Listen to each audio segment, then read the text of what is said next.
Hi friends, இந்த வீடியோவில் நாம் சந்தியா ராகோ சீரியலோட அல்டிமேட்டான ரிவ்யூ பற்றி தான் பார்க்க போகிறோம். அதுக்கு முன்னாடி நம்ம சேனலை சப்ஸ்கிரைப் பண்ணாதவங்க கீழே இருக்கிற சப்ஸ்கிரைப் பண்ண கிளிக் பண்ணிவிட்டு பக்கத்தில் இருக்கிற பெல் பட்டனையும் கிளிக் பண்ணிடுங்க. சரி, வாங்க வீடியோக்குள்ளே போகலாம். இங்கே பார்த்தோன்னா நம்ம ரகுராம் மனசை சாரு, பார்வதி, பத்மா 3 பேர் கலைச்சிட்ருக்காங்க. ஏன்னா எப்படியாச்சும் மனசை மாற்ற வச்சு ரகுராமை மறுபடியும் சாருவுக்கும் சீனுவுக்கும் கல்யாணம் பண்ணி வைக்கிறதா வாக்கு கொடுக்க வைக்கிறதுக்காகத்தான் இவங்க 3 பேரும் திட்டம் போட்டு பேசிட்டு இருக்காங்க. இருந்தாலும் நம்ம ரகுராம் இங்கே பாரு பத்மா, இப்போதைக்கு சாரு சீனு விஷயத்தில் முடிவெடுக்கிற நிலைமையில் நான் இல்லை.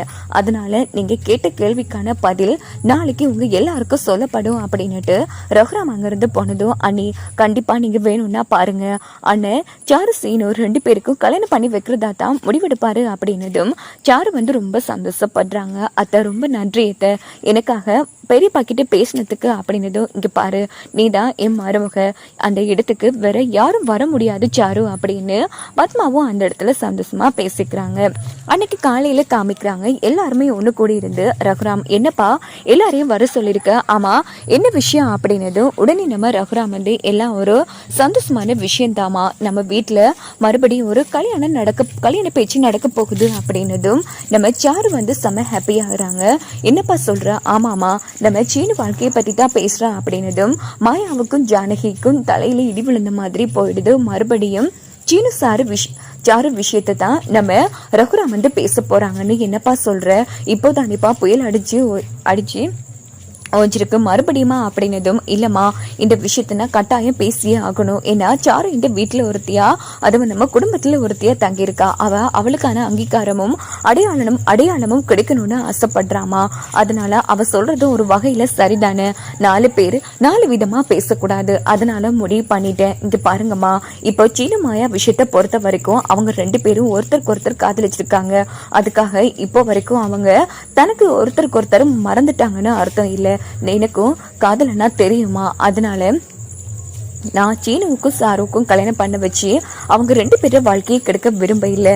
நான் எப்படி சாரு வாழ்க்கை இந்த நிலைமைக்கு ஆளாகிறதுக்கு காரணமா இருந்தனோ அதே வாழ்க்கை மறுபடியும் தொடர காரணமா இருக்க போறேன். சொல்ல போனா சீனுவுக்கும் மாயாவுக்கும் தான் கல்யாணம் நடக்கிற நிலைமைக்கு போச்சு. ஆனா அவங்க அப்படியா, நமக்காகவும் நம்ம குடும்ப கௌரவத்துக்காகவும் அவங்க உணர்வுகளை கட்டுப்படுத்திட்டாங்க. அப்படிப்பட்ட 2 ஜீவனுகளுக்கும் நாம மரியாதை கொடுக்கறதா சிறந்ததுமா. அதனால நானே ஒரு நல்ல மாப்பிள்ளையா பார்த்து சாருவுக்கு கல்யாணம் பண்ணி வைக்கலான்னு இருக்கேன் அப்படின்னதும் சாரு பத்மா எல்லாரும் சம அதிர்ச்சி ஆறாங்க. நம்ம சீனுவும் மாயாவும் ரொம்ப சந்தோஷப்படுறாங்க. அண்ணே என்னென்ன பேசிட்டு இருக்க, இது கொஞ்சம் கூட சரியில்லைன்னு சாரு சீனு மேல உயிரே வச்சிருக்கா. ஆனா சீனு மாயா மேல தானே பத்மா உயிரே வச்சிருக்கா. இதனால என்ன பிரயோஜனம் நீயே யோசிச்சு பாரு. சீனு சாரு கல்யாணம் பண்ணிக்கிட்ட சந்தோஷமா இருப்பாங்கன்னு நினைக்கிறியா? சொல்லு. இங்க பாரு சாரு, நீ சந்தோஷமா இருப்பா, ஆனா சீனு உன்னை நல்லா பார்த்துப்பானா? சொல்லு. அவன் நினைப்பு எல்லாமே மாயா பக்கம்தான் இருக்கும். இதனால பாதிக்கப்பட போறது உன்னோட வாழ்க்கை தான் அப்படின்றது என்ன பெரியப்பா சடனா இப்படி ஒரு முடிவை சொல்லிட்டீங்க. எப்படி சீனுவுக்கும் மாயா மேல உயிரா இருந்துச்சோ அதே மாதிரி தான் நான் சீனு மேல உயிரா இருக்கேன். இங்க பாருமா, 2 மனசு ஒத்து போனா தான் அது காதல், ஒரு மனசு ஒத்து போனா அதுக்கு பேரு காதலே கிடையாது அப்படின்னது சரி பெரியப்பா, உங்க முடிவு தான் கடைசியானே. இங்க பாருமா, நான் உனக்கு ஒரு நல்ல மாப்பிள்ளைய பார்த்து கல்யாணம் பண்ணி வைக்கிறேன். அதே மாதிரி நம்ம தனா கல்யாணத்தோட சேர்த்து சீனு மாயா கல்யாணத்தையும் நடத்தி வைக்க போறேன் அப்படின்னதும் நம்ம பத்மாவுக்கு செம டென்ஷன் ஆகுது. அண்ணன் இந்த விஷயத்துல மட்டும் உன் பேச்சனால கேட்க முடியாதுன்னு என்னன்னு இப்படி பேசிட்டு இருக்கேன். இங்க பாரு பத்மா, இந்த விஷயத்துல நீயும் நானும் முடிவெடுக்க வேண்டியது இல்ல, நம்ம பசங்க தான். ஏன்னா பின்னாடி கடைசி வரைக்கும் வாழ போறது அவங்க தான். இங்க பாரு சீனு, உன் முடிவு என்ன சொல்லு. உனக்கு மாயாவை சாருவை கல்யாணம் பண்ணிக்கிறதுல இஷ்டமா அப்படின்னு கேட்டதும் உடனே நம்ம சீனு இங்க பாருங்க பெரியப்பா, எனக்கு இப்போதைக்கு உங்க குடும்ப கௌரவம் மரியாதை நம்ம வீட்டாக்கள் தான் முக்கியம். அதுக்கப்புறமா தான் காதல் மற்றது எல்லாமே.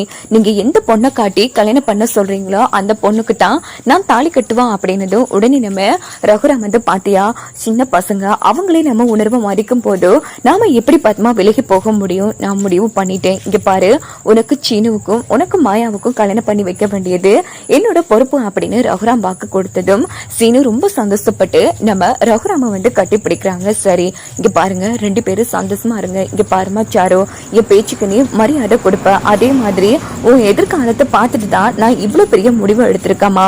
நீ எப்பவும் நல்லா இருக்கணும், ஏன்னா நீ நல்ல பொண்ணு, நான் சொல்றது உனக்கு புரியுதா அப்படின்னதும் உடனே நம்ம சாரு வந்து நடிக்கிறாங்க. எப்படியோ இப்போதைக்கு இதை வச்சு நாம நல்ல இடத்தை பிடிக்கணும் அப்படின்னுட்டு, சரி பெரியப்பா இவங்களே இவ்வளவு பெரிய விஷயம் பண்ணும் போது நான் பண்ண மாட்டேனா, சரி நீங்க யாரு மாப்பிள்ளை பாக்குறீங்களோ நான் அவனையே கல்யாணம் பண்ணிக்கிறேன். ஆனா ஒரே ஒரு வேண்டுகோள் பெரியப்பா, எப்பவும் உங்க கூட இந்த வீட்டுல இருக்கணும்னு ஆசைப்படுறான். அதுக்காகத்தான் நான் சீனுவை கல்யாணம் பண்ணவே சம்மதிச்சேன் அப்படின்னதும், அதுக்கு என்னமா தாராளமா உன் மாப்பிள்ள கூட நீங்க வரலாம், தங்கலாம், போகலாம். சாரு வந்து சரின்னு சொல்லிக்கிறாங்க. இந்த பக்கம் சாரு ரொம்ப ஃபீல் பண்ணி அழுதுட்டே நடந்த விஷயங்கள் எல்லாத்தையும் அவங்க அப்பா கிட்ட போன் போட்டு சொன்னதும், என்னமா இவ்வளவு பெரிய தப்பு பண்ணிட்டு ஏமா இப்படி ஒரு முடிவெடுக்க முன்னாடி இந்த அப்பா கிட்ட ஒரு வார்த்தை கேட்க மாட்டியா? அப்பா இதை வச்சுக்கொண்டே அந்த ரகுரா மனசுல இடம் பிடிச்சி அவராவே சீனுவை கல்யாணம் பண்ண சொல்ல வைக்கல. என் பேரு சாரு இல்ல அப்படிங்கிறது என்னமா சொல்ற? ஆமாப்பா இங்க பாருங்க, அந்த ரகுராம் எனக்காக கண்டிப்பா ஒரு நல்ல மாப்பிள்ளையே பாப்பாரு.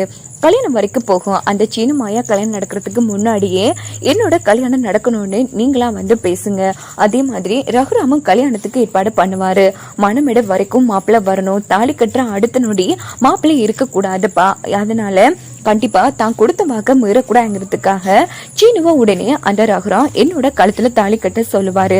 இதான் என்னோட திட்டம். எப்படி இருக்கு அப்படின்னது? சூப்பர்மா, நீ மெஞ்சிட்டமா. அப்ப 8 அடி பாஞ்சா குட்டி 16 அடி பாயின்னு சொல்லுவாங்க. நீ என் பொண்ணுன்னு நிரூபிச்சா அப்படின்னு சொல்லிட்டு மகாலிங்கம் ரொம்ப சந்தோஷப்படுறாங்க. சரிங்கப்பா, இப்படி ஒரு விஷயம் நடக்கும்னு நான் கொஞ்சம் கூட எதிர்பார்க்க இல்ல.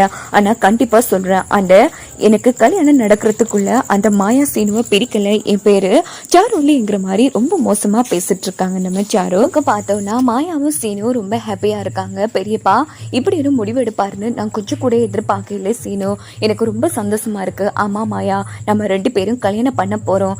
இருந்தாலும் இடையில அந்த சாரு இடைஞ்சலா இருப்பாளுன்னு எனக்கு பயமா இருக்கு. சீனு எதுக்கும் அவகிட்ட நம்ம கொஞ்சம் கவனமா இருக்கணும் அப்படின்னு மாயா சொன்னது. கவலைப்படாத, இனி அந்த சாருவால எந்த தடங்களும் வராது.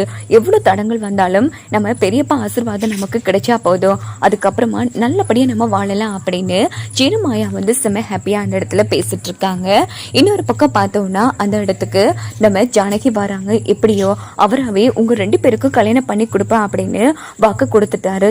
மாயா எனக்கு அது வரைக்கும் சந்தோஷம் தான். இருந்தாலும் இந்த மாதிரி இந்த குடும்ப கௌரவம் போகாம நீதான் நல்லபடியா பாத்துக்கணும் அப்படிங்கிறது பெரியம்மா இப்பவும் சொல்றேன். நம்ம குடும்ப கௌரவத்துக்கு அப்புறமா தான் என்னோட காதல் மற்றது எல்லாமே அப்படின்னு மாயா சொன்னது ஜானகி ரொம்ப சந்தோஷப்படுவாங்க.